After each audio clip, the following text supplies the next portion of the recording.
धारा के अनुकूल दिशा में चलने पर एक नाव 2 घंटे में 16 किलोमीटर की दूरी तय करती है, जबकि उसी दूरी को धारा के प्रतिकूल दिशा में तय करने में 4 घंटे लगते हैं। शांत जल में नाव की चाल बताई। आपने क्या निकालना है जी? स्पीड ऑफ बोट आपने निकालना है। क्या निकालना है? नाव की चाल आपने निकाली है। आपसे क्या दे रखा है? अनुकूल दिशा में चलने पर एक नाव 2 घंटे में 16 किलोमीटर की दूरी तय करती है। ठीक है, तो आपको यहाँ पे अनुकूल दिशा में गति के बारे में बताया गया है। तो अनुकूल दिशा में गति किसके बराबर होती है? b प्लस एस के बराबर होती है। नाव की चाल प्लस धारा की चाल के बराबर होती है। तो चाल बराबर क्या होती है जी? Distance upon time. तो डिस्टेंस कितनी कवर करती है? 16 किलोमीटर की डिस्टेंस को 2 घंटे में कवर किया जाता है। कितने घंटे में?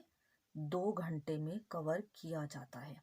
तो 2 अठे 16, यानी कि अनुकूल दिशा में गति आपकी आ गई है 8 किलोमीटर पर आवर। ठीक है, दूसरी बात क्या बोली इन्होंने कि जबकि उसी दूरी को, ठीक है, नोटिस करना, उसी दूरी को, यानी कि अभी दूरी कितनी है? 16 किलोमीटर ही है, को धारा के प्रतिकूल दिशा में तय करने में 4 घंटे लगते हैं। ठीक है, तो धारा की प्रतिकूल जो चाल होगी वो उसे हम कैसे लिखेंगे? नाव की चाल माइनस धारा की चाल। तो चाल बराबर क्या होता है? आप डिस्टेंस अपॉन टाइम। तो डिस्टेंस आपकी क्या है? वही दूरी है, यानी कि 16 किलोमीटर। और टाइम कितना लगता है जी? अब 4 घंटे लगते हैं। 4 घंटे लगते हैं, तो 4 चौके 16। तो b माइनस एस आपकी क्या आ गई जी? 4 किलोमीटर पर आवर। ठीक है, आपसे क्या पूछा गया है?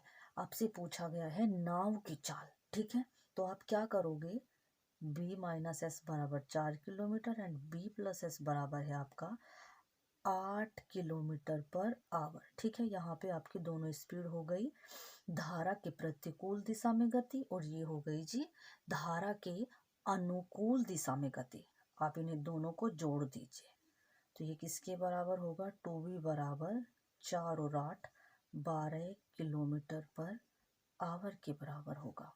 ठीक है, तो आपने निकालनी है नाव की चाल, यानी कि b बराबर होगा 12/2 किलोमीटर पर आवर। ठीक है, 2 छक्के 12, तो आपका आंसर क्या आ गया? 6 किलोमीटर पर आवर। तो नाव की चाल आपकी यहाँ क्या आ गई है? नाव की चाल आपकी आ गई है कितनी? 6 मीटर पर आवर। नाव की चाल आपकी आ गई है 6 kilometre per hour. 6 kilometre per hour.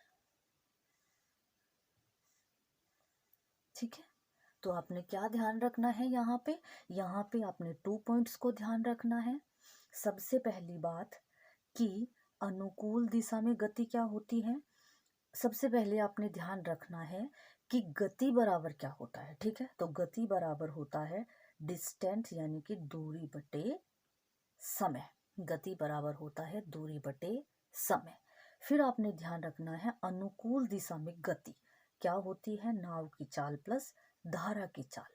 फिर आपने ध्यान रखना है प्रतिकूल दिशा में गति नाव की चाल माइनस धारा की चाल। ठीक है, अनुकूल दिशा में गति नाव की चाल प्लस धारा की चाल, प्रतिकूल दिशा में गति नाव की चाल माइनस धारा की चाल। ठीक है, आपने ये याद रखना है।